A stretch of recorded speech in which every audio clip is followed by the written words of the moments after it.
Okay, what we got here is a 1958 Philco Predicta Holiday 21-inch model. I just picked this up on everybody's favorite auction website. It was a local pickup only item, and I just happened to be about 2 hours away from where it was, so I went ahead and picked it up. Now, this TV actually has a pretty nice backstory. This TV was bought new by the family that I got it from. It was used as their main television, and then when their daughter was a teenager, it was moved into her bedroom, and it stayed there until, I believe, 1982, when the daughter moved out of the house. The TV just stayed in her bedroom and basically unused since that point until I bought it, which is when the daughter was cleaning out her childhood home to do some remodeling work. So it has been presumably unused since 1982, at least that's what the previous owners told me about it, and it is a one-owner TV, which is actually very rare these days. The only thing I've done to this TV at this point is the CRT lens was foggy, and I decided to give it a quick polish with some cleaners just to see if I used Novus number 2 and a little rubbing compound just to see how much of that fogginess would come off. And it actually polished up really nice. Now, the inside's still dirty and it's still a little yellow. And aside from that, this CRT cover is in perfect shape, except for there is one stress crack there. Unfortunately, that's just par for the course with these. Until somebody starts making replacement CRT covers for these, you just have to live with them. And the 21-inch is a much more delicate CRT cover than the 17 inches. I have a lot of 17 inches that are in very, very good shape, but the 21-inch seems to shrink and warp and fade and crack a lot easier than the 17-inch does. So I will show you around this TV.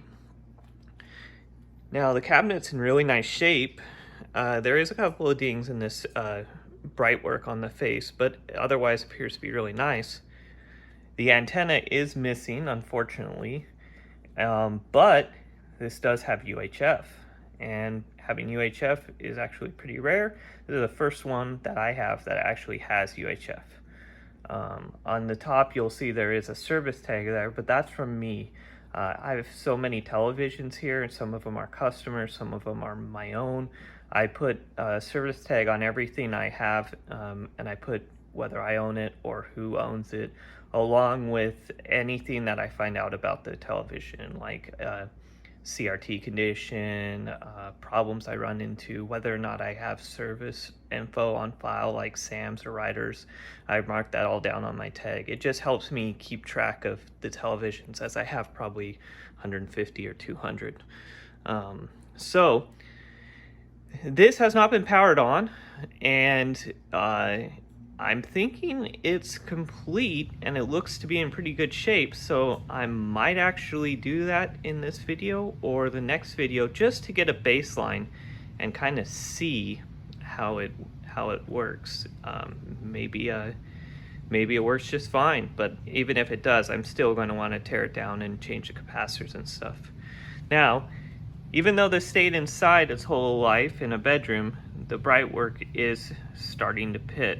And I have not seen really any of these that haven't had that problem.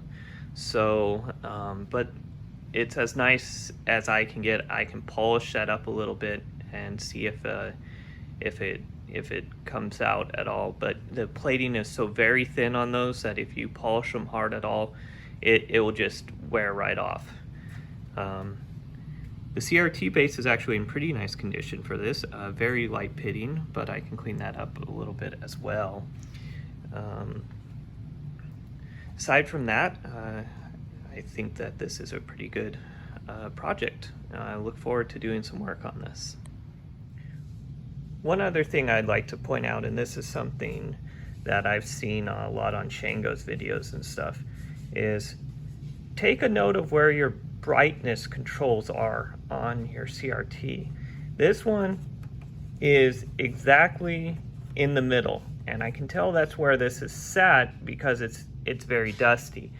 That tends to lean towards the CRT is actually a pretty strong CRT because they didn't have the brightness cranked up all the way on it.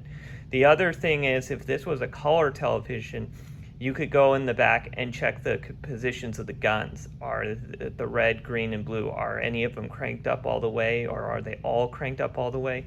That's a good indicator of how strong the CRT was or wasn't when the television was retired. So if you don't have a CRT tester with you, or you buy it while you're on the road or something, that's at least a good indicator. It may not mean anything now, but it might indicate what it was like at one point. All right, I'm setting up to test the CRT in this Predicta. This is a 21,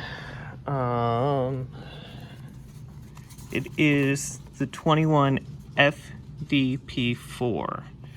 Which isn't the original CRT that came in these, but that's actually a good thing because the 21-inch Predicta CRTs are normally bad. So I'm set up right now. Filament's just a little above 6 volts. No HK shorts, no G1. Gun balance is, I do have some control over the cutoff. And right now the emission isn't bad. But I have found with these CRTs, especially ones that haven't been powered on in 30 or 40 years, that not to believe this reading right off the bat. You need to let that sit and cook, sometimes up to an hour or more, to get it up to where it is actually reading correctly. And with this CRT and Predictas, a lot of times they will come back if you let it cook for a long time. It's just they kind of have to wake up. But we'll come back here in another 15 minutes or so and see where we're sitting. Well, it's been about a half an hour, and you can see we're in the green. And if we go to gun balance, I have cut off.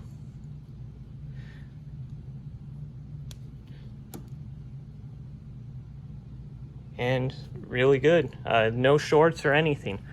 Now, the important thing to take away from this is don't rejuvenate a CRT right off the bat if you notice that it's not reading anything. This CRT hadn't been on in 30 to 40 years. They need to warm up. And even then, I'd prefer to run the TV for a bit, because sometimes the CRT tester will say the CRT's bad, but it actually produces a perfectly usable picture. And so I would save rejuvenation until the very last resort if you don't have a usable screen. So this is great. This, in fact, is the best. This is the best mission-wise 21-inch Philco Predicta screen that I have, or CRT that I have. I have a bunch of these, and most of them are bad. So this is really good. I can tell that the previous person who owned this TV really cared about it, because they paid the money to have it have the CRT replaced. So that's awesome. That made the TV well worth it.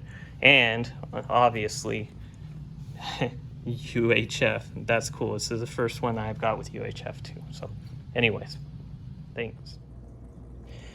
So I am gluing the crack that was here in the back.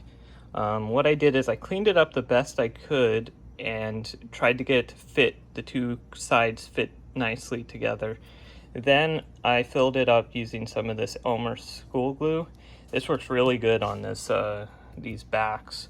And I just put a little bit in there, put the weights on it, saw the glue that squeezed out of it, and then I took a damp cloth and wiped it off and then put the weight back on it so there's not any extra glue on the back. Now, this would probably be dry after just a couple hours. Well, I'll leave it on there overnight to give it extra time to cure, and we will come back and see what it looks like. Now, they do make reproduction backs, or they did. They were on eBay a lot.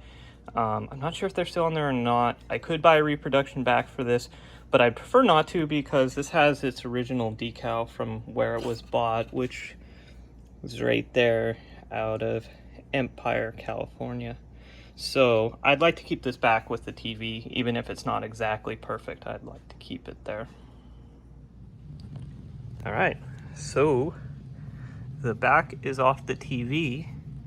We can see it still has its original decals in here.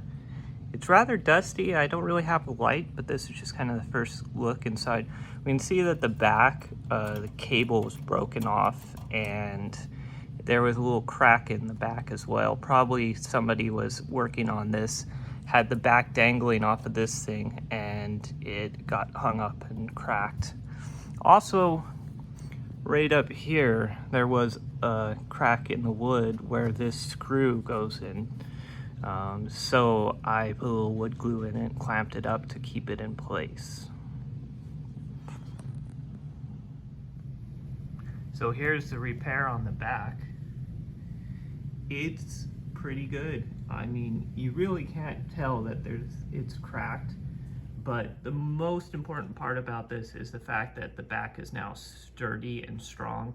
If I hadn't glued that back together, it would probably have broke at some point soon, just because it was only half of the back that had the strength. The whole top was broken. So anyways, at least now hopefully it all stays together.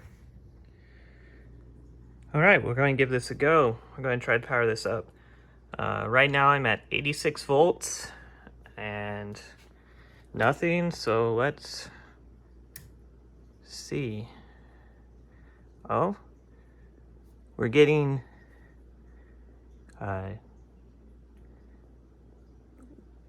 looks like we're getting about 2 amps.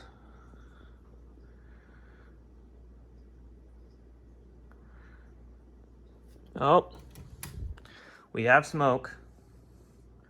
Something's smoking back there. Well, I guess I'm gonna have to spend some time and figure out what's going on there. Okay, so I pulled the back of the TV off and I looked around a little bit. Realistically, I have to pull the chassis on this. It's just too hard to see. It's not too hard to pull the chassis. You got to pull all your knobs, and then there's a couple of sheet metal screws, and then you can slide it back. But realistically, what we're smelling, the smoke, was probably the filament dropping resistor in these. They're a large wire wound unit. They typically go bad, and it really should have been changed before I even tried the first power on. But I really need to pull the chassis out and probably change that out and take a look at it. Also, Philco TVs have a fusible resistor in it, which would blow at 4 amps if there was a direct short. So we only got to 2, so it should be okay. But if that's smoked, I have a bunch of those on hand as well.